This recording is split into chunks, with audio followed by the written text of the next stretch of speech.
Bonjour tout le monde, je ne m'attendais pas à vous voir si tôt. Attendez une seconde, on n'est pas encore prêt. Le bout d'une corne de magyar à pointe torturée. La dernière goutte de sang d'un bébé sombral, 20 grammes de sucre, un demi-sachet de levure. Mettre 2 minutes au micro-ondes. À Poudlard ils font ce qu'ils veulent, mais moi les méthodes moyenâgeuses ça me saoule. Il faut vivre avec son temps. C'était la faiblesse de Voldemort mais il n'a jamais voulu m'écouter.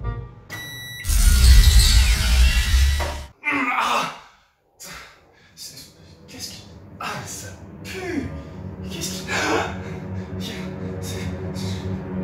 Mais c'est moi? Un toit d'un autre univers, Impero.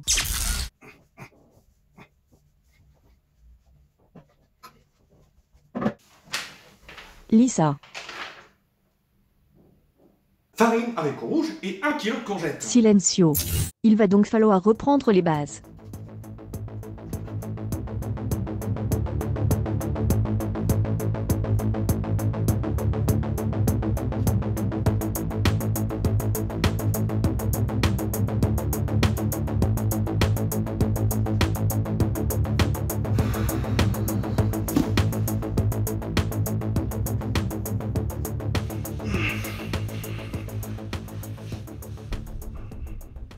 Bonjour, bonsoir, c'est vous qui voyez, et on va commencer par l'abonnement, le pouce bleu, machin, on s'en fout. Putain, les gens, vous connaissez Harry Potter? Bon, c'est dommage, les 2 premiers films ont été récapés par, moi. Et il y a plein de choses qui n'ont pas été dites, mais bon voilà. Cette fois, c'est Harry Potter 3, le prisonnier d'Azkaban, réalisé par Alfonso Cuarón, et toujours avec John Williams à la musique. Et honnêtement, il y a juste beaucoup trop de choses à dire. Parce que les héros grandissent. Alors oui, forcément au moins un petit peu, vu que les 2 premiers films étaient clairement des films pour enfants, et là, clairement...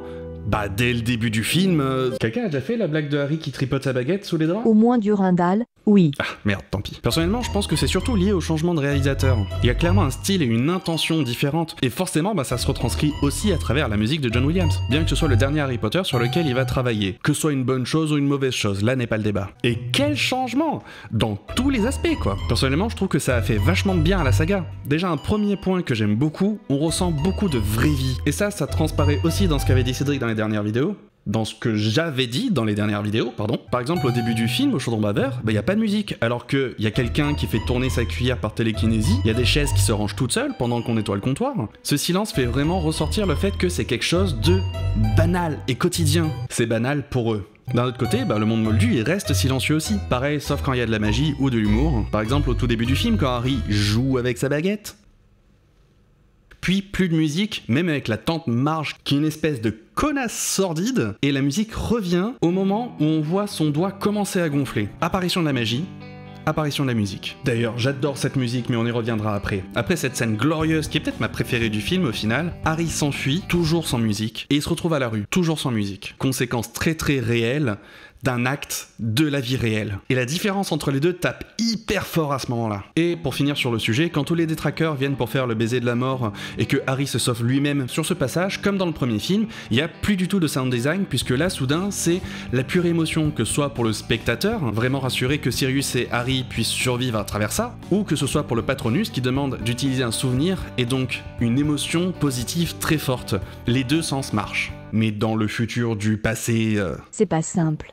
Dès qu'on parle de retourner dans le temps, c'est de suite pas simple. D'ailleurs, pourquoi on pourrait pas utiliser un retourneur de temps pour le sauver, histoire que je rentre chez moi? Impossible, ils ont tous été détruits. Mais pas dans l'enfant maudit. Après ça je les ai tous détruits pour que personne n'empêche ma venue. Certes. Maintenant, pour parler plus spécifiquement de son, et là je vais être vraiment très spécifique, je trouve que les voix dans ce film sont moins compressées que dans les 2 premiers. Mais je sais pas si c'est moi qui me fais des idées, si c'est vrai, si c'est ma version du film, alors que j'ai regardé tous les films sur le même système, si c'est dû à un progrès technologique qui a été implémenté dans ce film-là, ou alors si c'est une volonté du réalisateur. Je vais pas rentrer dans les détails de qu'est-ce que c'est la compression, il y a des vidéos complètes qui en parlent très bien, juste pour vous donner un exemple pour que vous compreniez de quoi je parle. Là par exemple, ma voix elle est pas compressée. Ici, ma voix elle est très compressée.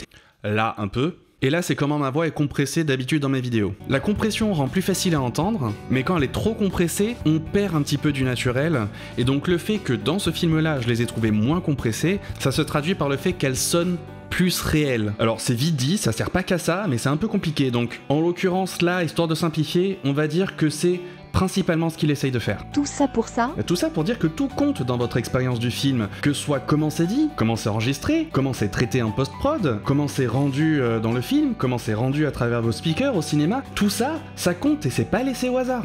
Juste rapido avant de parler de la musique elle-même, je veux parler des jumeaux Weasley, qui sont vraiment mes personnages préférés. Désolé Lupin, désolé Sirius, désolé tous les autres, moi c'est les jumeaux. Et je pense que c'est très influencé par leur manière de parler, leur personnalité aussi évidemment, mais j'adore quand ils parlent tous les deux en même temps. Ça donne un effet de double voix, c'est quelque chose qu'on fait énormément en musique, que ce soit fait naturellement en enregistrant 2 fois le chant, ou que ce soit à travers un effet qu'on appelle l'ADT, et la légende raconterait que parce que les Beatles en avaient marre de toujours devoir doubler leur voix au fur et à mesure, ça leur faisait perdre un temps de fou, de l'énergie de fou, on aurait alors inventé le ADT. Alors Marc, vous avez peut-être pas les Beatles dans votre univers. Cédric, focus. Oui, pardon. Et maintenant, le moment que vous attendez tous, la musique. On a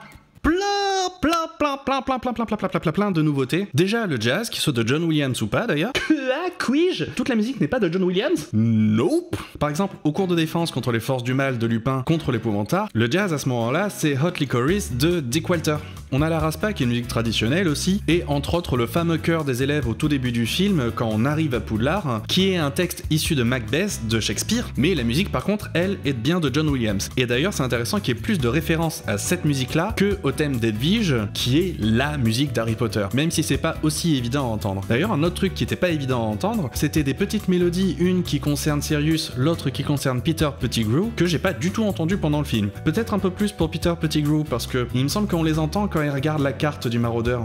Le jazz, j'y reviendrai à la fin, parce que là j'ai envie de parler de la valse de Tante Marge. Cette scène incroyablement glorieuse qui pousse le cartoon des Dursley encore plus loin, vraiment entre le cadre, la scène, la musique, voilà, c'est ma scène préférée quoi. Alors déjà, c'est une valse, donc c'est en ternaire, c'est-à-dire en 3 temps. 1, 2, 3, 1, 2, 3, 1, 2, 3, 1, 2, 3. C'est pas particulièrement rare ou bizarre, mais c'est pas le plus commun non plus, donc voilà, j'avais envie d'en parler. Et ça me donne l'occasion aussi de me la péter un petit peu en disant qu'il y a une petite inspiration de l'ouverture de La Pie voleuse de Rossini, mais cette info je l'ai prise du site Cinésique, donc bon. Hein. Et aussi en termes de sens, d'habitude les cuivres, surtout les cuivres graves, sont plutôt là pour marquer la lourdeur et la grande histoire, la menace, des choses comme ça. Ici vraiment ils sont là pour montrer le côté pâteau, mais de temps en temps ils ont des petites envolées hyper légères qui explicitent bien le comique de la situation, c'est-à-dire la Tante Marge qui a été gonflée à l'hélium comme un ballon de baudruche. Et voilà, je trouve ça hyper drôle.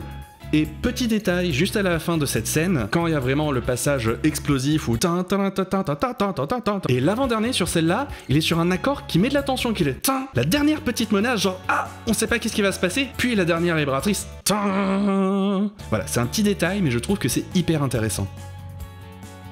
Après ça, ma deuxième musique préférée du film, c'est l'envol de Buck, l'hippogriffe avec Harry sur le dos, qui démarre avec un genre de solo de batterie que j'ai pas vu venir. Dans ce cas précis, je suis à peu près sûr qu'il y avait plusieurs percussionnistes, mais on le ressent comme un solo de batterie. Et voilà, juste pour le dire, le dernier crescendo avant d'arriver vraiment au thème de Libération, c'est un crescendo en sextolé, c'est-à-dire la division d'un temps fort, donc une noire, en 6 temps. 1, 2, 3, 4, 5, 6, 1, 2, 3, 4, 5, 6, 1, 2, 3, 4, 1, 2, 3, 4. Et à partir de là, on a vraiment la musique libératrice qui commence, et parce que jusque là dans le film c'était pas la joie, donc ça fait du bien. D'ailleurs je trouve que c'est l'une des musiques qu'on entend le mieux du film, avec la valse de la tante qu'on a vue juste avant, mais c'est pas étonnant parce que cette scène là est faite pour être particulièrement émotionnelle et impactante, notamment à travers la musique. C'est pour ça que on n'a plus beaucoup de bruit et qu'on a vraiment beaucoup d'espace dégagé pour la musique. Puis bon voilà, les musiques libératrices, ça marche sur moi. Ça marche sur moi. Mais attention, je dis pas ça parce que je serai retenu contre mon gré, forcé à faire des trucs, non, ça c'est votre imagination. Hein. Tu es conscient qu'il existe un certain nombre de Cédric dans des univers différents, n'est-ce pas? On se fout que ce soit toi ou un autre. J'ai dit que c'était votre imagination, n'est-ce pas? N'est-ce pas? N'est-ce pas? Hein? Petite anecdote pendant que je suis en train d'y penser, d'habitude dans les Harry Potter, surtout dans le thème principal, tu as la plupart des instruments qui sont tranquillous, qui font leur petite mélodie, puis t'as les violons derrière, qui sont en train juste de suer leur mère. Ça permet sur un thème simple de faire ressentir qu'il y a quelque chose de difficile, de complexe qui se trame derrière. Et dans la musique de celui-là, ça m'a fait rire parce que dans la musique des Secrets du Château, tu as un solo de flûte qui est complètement ouf. Pépito, shred-moi cette flûte! Bref, parlons jazz. Dans le film, du jazz, il y en a qu'un seul qui soit vraiment de John Williams, c'est la partie du Magicobus, et je crois bien que la dernière fois que John Williams a composé du jazz, c'était la cantina pour Star Wars 4, donc pour dire à quel point c'est étonnant, et que ça fait un petit moment qu'il avait pas fait. Après, ça colle bien avec l'humour un peu what the fuck bordélique de cette scène-là, donc c'est pas étonnant qu'il ait fait de cette manière-là non plus. Surtout que la partie jazz, elle commence comme le bus sur les chapeaux de roue. Ça commence littéralement par des cuivres et des vents stridents, qui fonctionnent comme un klaxon, et qui nous prend par surprise, nous, comme Harry, quand le bus démarre. Je vais pas rentrer dans les détails techniques du jazz, je suis pas maso, mais je vais parler des instruments puisqu'ils sont tous liés au jazz. On a forcément des cuivres, on a du xylophone, on a de la trompette avec une sourdine pour donner encore plus ce côté jazz, on a la contrebasse qui est jouée au doigt aussi, etc. Mais de manière hyper représentative de John Williams qui est un compositeur d'orchestral, il y a un instrument qui est pas vraiment là. C'est la batterie. Alors oui, on a un petit peu de Charleston, et un petit peu de caisse claire aussi, mais ça c'est des instruments qui sont déjà présents dans un orchestre. Et s'ils sont pas joués de manière orchestrale, c'est pas complètement joué de manière jazz non plus. Et pour finir sur cette musique, il y a aussi un petit peu d'accordéon qui musicalise le passage où le bus se resserre entre deux autres bus. Et enfin, je vais y arriver. Donc, ce que je teasais dans la dernière vidéo, le sens du jazz avec Lupin. Ça aura échappé à personne, Harry Potter, ça parle de discrimination, de racisme, d'homophobie, etc., etc. Si vous le saviez pas jusque-là, voilà. Si c'est pas explicite et que ça sert pas dans l'histoire, J.K. Rowling elle a quand même annoncé depuis très longtemps qu'un Dumbledore était gay. Là encore, si vous le saviez pas, je peux plus rien faire pour vous, écoutez. Dans ma vidéo sur À couteau tiré, j'avais dit que mettre une musique qu'on associe à une certaine époque, ça fait revenir un certain nombre de concepts de cette même époque, des bons comme les mauvais. Vu que le jazz, il est né fin 19e siècle, début 20e, et que on l'associe souvent aux années 20, 30, 40, que ce même jazz est très associé au personnage du professeur Lupin. Et vu ce que dit ce personnage à la fin du film, quand il annonce à Harry qu'il a démissionné, alors que c'était le meilleur prof de défense contre les forces du mal depuis très longtemps à Poudlard, c'est difficile pour moi de pas faire le rapprochement avec le traitement des homosexuels par la société dans les années 20, 30, 40, parfois encore aujourd'hui, qui à l'époque étaient licenciés, mis au banc de la société, bien pire encore, bien pire, si les gens apprenaient que la personne était homosexuelle. Et voilà, je trouve que sensibiliser les jeunes, puisque le public visé ici, il a autour de 13 ans, au respect et aux conséquences de la discrimination, je trouve ça bien. Voilà. Voilà, c'était quelques éclairages et mon point de vue sur le son et la musique du Prisonnier d'Azkaban. Encore une fois, je peux pas parler de tout, il y a juste trop de choses à dire. Par exemple, le fait que ce soit la flûte qui commence la musique où Harry parle de ses parents avec le professeur Lupin, flûte qui est généralement associée à l'enfance et à la fantaisie. Dans ce cas-là, un ado qui est nostalgique, et la fantaisie reste assez raccord avec le monde d'Harry Potter, donc ça marche bien. Hagrid qui a un thème un peu baroque, moyenâgeux, là encore c'est vite dit, je prends hyper large pour que vous saisissiez l'idée. Mais bon, d'un autre côté, c'est vrai que il est habillé un peu moyenâgeux aussi, notre petit contrebandier et braconnier préféré. Osez me dire le contraire alors que dès le premier film, il amène un dragon illégalement à l'intérieur du château. Puis quand il remonte le temps aussi, à partir de ce moment-là, il y a toujours un tic-tac dans le fond qui est légèrement plus rapide que la normale pour nous mettre un peu la pression. Puis voilà, il y a aussi le fait que le sound design et la musique sont un peu plus équilibrés dans celui-là, ce qui personnellement m'a fait très plaisir. Bref, j'ai pas fini et je peux pas parler de tout dans cette vidéo. Mais déjà, je trouve qu'il y a une jolie évolution du silence, des musiques, du sound design dans le film, ce qui fait qu'on commence à avoir l'impression de faire partie intégrante d'un monde qu'on ne faisait qu'observer jusque-là. Donc voilà, personnellement, je trouve toute cette évolution hyper intéressante. Après voilà, est-ce que ça va continuer dans le même sens dans les prochains films ? Je sais pas, il faudra voir les prochaines vidéos. Il y a juste un truc qui me chiffonne un peu. C'est que je suis pas censé avoir autant de connaissances au niveau du son. Ça sort d'où tout ce savoir là, comme ça ? Tu m'as fait quoi ? Rien qui ne doive t'inquiéter, ne t'en fais pas, tant que tu fais ton job. De toute façon, tu ne te poseras bientôt plus la question. Wow, doucement, on se calme. Après mûre réflexion, j'ai peut-être pas envie de rentrer, en fait. Disons que récemment, là d'où je viens, on a eu un virus, puis des zombies, puis l'effondrement de la société en général, et de tout ce qu'on considérait aller de soi. Plus de société, plus d'internet, plus de films, plus de voisins, plus de famille. Donc l'un dans l'autre, je vais peut-être en profiter un peu. Je sais pas qu'est-ce que t'avais l'intention de faire. Je veux juste vivre. Et j'aimerais bien garder mes souvenirs. Est-ce qu'on a un deal?